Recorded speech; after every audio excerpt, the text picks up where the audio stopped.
আমাদের দেশে অনেক মুসলমান এমন আছেন যারা ইসলামী আমল আখলাক নিজেদের মধ্যে প্রতিফলিত না করে সব দায়িত্ব আলেমদের উপর চাপিয়ে দিয়ে নিজেরা দূরে সরে রয়েছেন, অথচ ইসলামের সুযোগ সুবিধা সবটুকু তারা ভোগ করতে চান। এদের উদাহরণ হলো সেই দুই ব্যক্তির ন্যায় যারা একটি সফরে যাত্রা করেছিল। পথিমধ্যে দুজনেই ক্ষুধার্ত হয়ে পড়েছিল।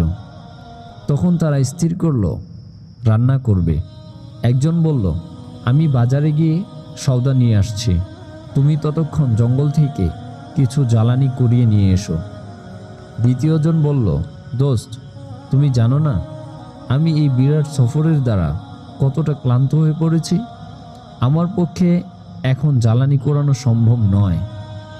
প্রথম ব্যক্তি বেচারা নিজেই বাজার থেকে সওদা কিনে আনলো এবং নিজেই জঙ্গলে গিয়ে জ্বালানি কুড়িয়ে নিয়ে আসলো।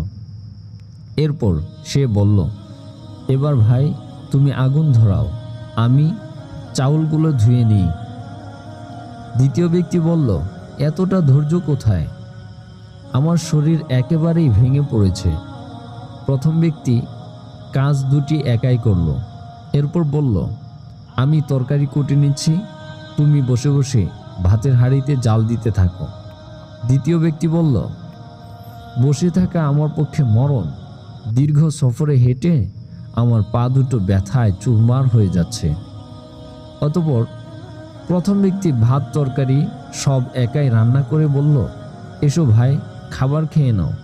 তখন সে বলল, অনেকক্ষণ থেকে দোস্ত তোমার সব কথায় অমান্য করে আসছি, আর কত অমান্য করা যায়, বারবার অমান্য করা আমার লজ্জা লাগছে, দাও অন্তত খাবারটা খেয়ে নিই।